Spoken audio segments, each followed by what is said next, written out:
ایک واقعہ اور مصائب کی طرف چلوں، وقت آج بہت ہو گیا۔ امام فرماتے جو انسان ڈرپوک ہے، یہ ڈرپوک کیوں ہے؟ کیونکہ یہ 2+2 نہیں کرتا، یہ اپنے عقل کو استعمال نہیں کرتا۔ کہ میں نے کہا اگر کوئی انسان ڈرپوک ہے، رات کے اندھیرے میں جا کر کوئی ہارر مووی دیکھ کر آئے تو یہ جب گھر میں آئے گا اب رات کو ڈرے گا، یہ لکڑی کو دیکھے گا کہے گا یہ بھی بھوت ہے۔ 3 دن سے آپ اپنے گھر میں سکون سے سو رہے ہوں، چند شرارت والے دوست آپ کے پاس آ جائیں اور وہ جنوں کی اور غیبات کی باتیں کرنے لگیں، یہ تو چلے جائیں گے۔ 3 دن سے آپ سکون سے سوئے، اب یہ پوری رات آپ کو نیند نہیں آئے گی۔ پنکھے سے آواز آئے گی، آپ کہیں گے یہ بھی کوئی جن ہے۔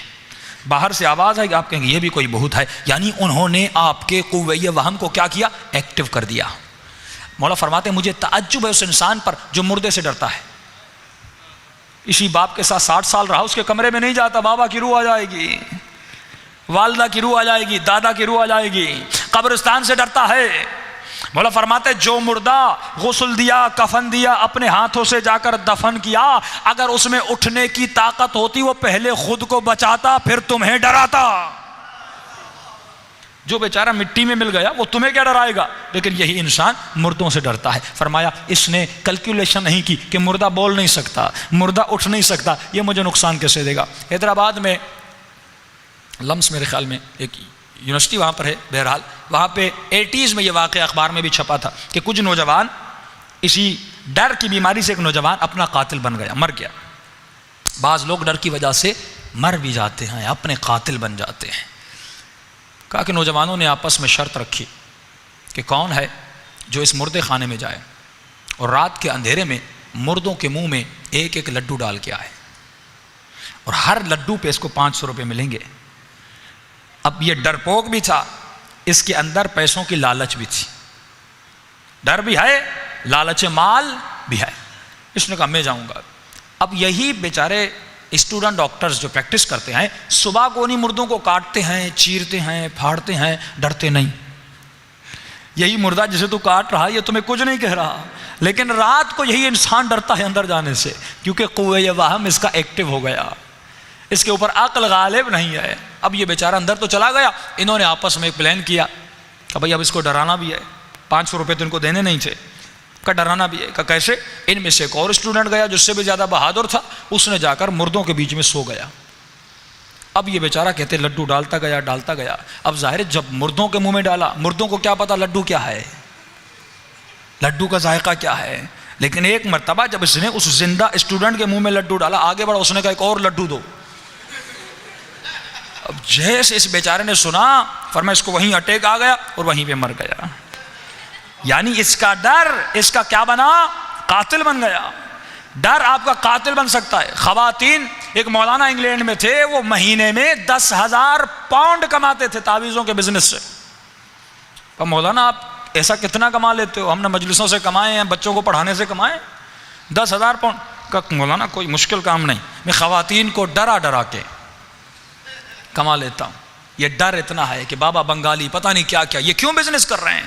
یہ کیوں کہ آپ کے وہم اور خیال پر کیا کر رہے ہیں؟ حکومت کر رہے ہیں، اور اس حکومت کے نتیجے میں وہ آپ کو کماتے بھی ہیں، آپ کو استعمال بھی کرتے ہیں۔ اکثر خواتین کیونکہ ان کے اوپر جذبات اور احساسات کا زیادہ غلبہ ہوتا ہے، وہ ان کے وہم کو استعمال کرتے ہیں۔ مولا اہل بیت علماء اخلاق فرماتے ہیں کہ جو انسان تعویذ سے، جادو سے یا کسی اور مخلوق سے ڈرے، جن سے ڈرے یا کسی اور مخلوق سے ڈرے، اس کے اندر شرک افعالی ہے۔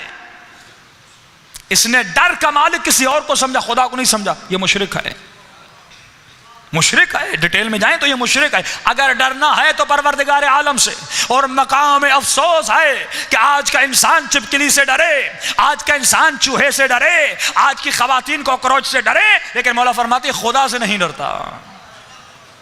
بد حجاب ہو کر گھومتی ہے، خدا سے نہیں ڈرتی، چپکلی سے ڈرتی ہے۔ اب روایت سنیے معصوم کی، فرمایا جو انسان دنیا میں خدا سے نہ ڈرا لیکن اللہ کی مخلوق سے ڈرا، انہی حیوانات سے ڈرا، فرمایا قیامت کے دن اسی حیوان میں اٹھائی جائے گی، اسی کی شکل میں بلند کیا جائے گا، نہ ڈرو۔ اب آپ کہیں کہ مولانا جادو میں کیسے اثر نہیں؟ دیکھیے اس کے، اب کہیں کہ مولانا روایات میں یہ بھی تو ملتا ہے کہ دوپہر کو قبرستان نہ جائیں، تو کیوں نہ جائیں؟ کل میں نے کہا تھا قبرستانوں میں جنات سوتے ہیں۔ معصوم نے فرمایا دوپہر اور رات کے لیٹ نائٹ ان کے سونے کی جگہ ہوتی ہے، تو اگر جانا بھی چاہو تو زبان پر یہ ذکر کیا کرو کہ لا حول ولا قوت الا باللہ العلی العظیم، اور بلند آواز میں کیا کرو تاکہ پروردگار عالم تمہاری آواز ان تک پہنچا دے اور تمہارا راستہ کھول دیں، اور وہ راستہ بناتے بھی ہیں کیونکہ تو اشرف المخلوقات ہے۔ ہاں، یہ جادو تمہیں نقصان نہیں دے گا۔ آسان سا ذکر ہے سورہ قل اعوذ برب الناس، قل اعوذ برب الفلق۔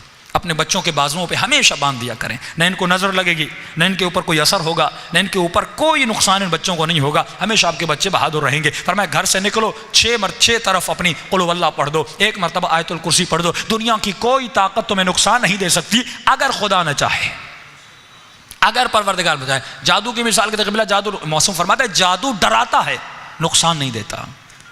جادو ڈراتا ہے، نقصان آپ کو بالکل نہیں دیتا۔ آپ کہیں گے کیسے؟ قرآن سے دلیل دیتا ہو چلوں۔ حضرت موسیٰ کے لیے فرمان ہے کہ حضرت موسیٰ علیہ السلام جب ان جادوگروں کے مقابلے میں گئے تو ان جادوگروں نے رسیاں پھینکی، وہ سانپوں میں بدل گئے۔ حضرت موسیٰ نے عصا پھینکی، ایک بہت بڑا اژدہا بن گیا، اس اژدہا نے ان سانپوں کو کھا لیا۔ ایک مرتبہ تمام تر جادوگر موسیٰ کے قدموں میں گر گئے اور کہنے لگے آمنا برب موسیٰ و رب ہارون، ہم رب موسیٰ پر ایمان لے آئے، رب ہارون پر ایمان لے آئے۔ ایک مرتبہ فرعون غصے میں آ گیا کہ بھائی تم نے بھی سانپ بنائے، موسیٰ نے بھی سانپ بنایا، فرق کتنا تھا؟ اس کا سانپ بڑا تھا، تمہارے سانپ چھوٹے تھے، سجدہ کرنے کی کیا ضرورت تھی؟ انہوں نے کہا فرعون ہم جادوگر ہیں، ہمیں پتہ ہے کہ جادو کیا ہے اور معجزہ کیا ہے۔ فرمایا ہمارا جادو ڈرا سکتا ہے، کھا نہیں سکتا۔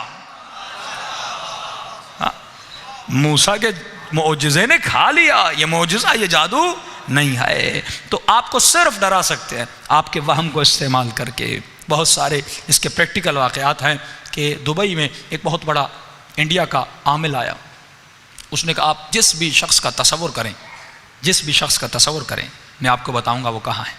ہمارے ایک مومن کہتے ہیں میں نے ان کا چیلنج ایکسیپٹ کیا، میں نے کہا آپ نہیں بتا سکتے، کبھی میں بتاؤں گا۔ کب میں چلا گیا اور میں نے، حالانکہ یہ سب کو بتاتے تھے ودن سیکنڈز، آنکھوں کو بند کیا، آپ اس کا سوچ رہے ہیں، تو کہہ رہے میں ان کے سامنے چلا گیا اور میں نے اللہم کن لولیک الحجۃ ابن الحسن پڑھنا شروع کر دیا، یہ ورد کا۔ میں نے کہا بتائیے، کہا اس نے آنکھیں بند کی، کہا جو شخص ایک لمحے میں بتاتا تھا اس کا چہرہ لال ہو گیا، بدن پسینے سے بھر گیا۔ اس نے کہا آپ نے کس کا تصور کیا ہے؟ میرا ذہن ایک جگہ پہ ٹکتا ہی نہیں، ہر جگہ میرا ذہن جا رہا ہے۔ انہوں نے کہا یہ طاقت امام زمانہ کی طاقت ہے، ایسی ہستیوں کے ماننے والے ہیں آپ، ایسی ازوات مقدسہ کے ماننے والے ہیں آپ، ایسا پاور، ایسی اسپریچولیٹی آپ کے پاس ہے، لیکن ہم بہت دور ہیں ان چیزوں سے۔ ہم انسپائر کن سے ہیں؟ دنیا کے ایکٹروں سے، یہاں کے سنگر سے، یہاں کے مال رکھنے والے لوگوں سے، شہرت یافتہ افراد سے۔ ہمارے بچے، ہمارے خواتین، آج رول ماڈل کون ہیں؟ یہی افراد، دنیا کے مٹیریلسٹ لوگ۔ لیکن مولا فرماتے ہیں جس کا عاشق بنے گا اس کے ساتھ اٹھایا جائے گا، اگر عاشق حسین بنے گا تو حسین کے ساتھ اٹھایا جائے گا، اگر یہ خاتون عاشق زینب بنے گی تو زینب کے ساتھ اٹھائی جائے گی۔ لیکن ان غلاظتوں اور نجاستوں میں مبتلا انسانوں کی محفلوں میں بیٹھ کر اگر کہے لگائے اور ان کے مزاج میں، ان کے رنگ میں رنگ جائے تو فرمایا قیامت کے دن انہی کے ساتھ اٹھایا جائے گا کہ یوم ندعو کل اناس بامامہم، قیامت کے دن ہر کسی کو اپنے آقا امام کے ساتھ بلوایا جائے گا۔ تو آپ کہیں گے قبلہ میں گنہگار ہوں لیکن میرا امام علی ہے۔ امام کہتے ہیں رہنما کو، پیش امام، امام جمعہ، امام جماعت، امام خمینی، امام علی۔ امام کا مطلب ہے جسے آپ اپنا رہنما سمجھیں۔ رہنما وہ ہوتا ہے جو راہ دکھاتا ہے، جو راستہ دکھاتا ہے۔ دنیا میں جس کے راستے پر چلے اسی کے ساتھ اٹھائے جاؤ گے۔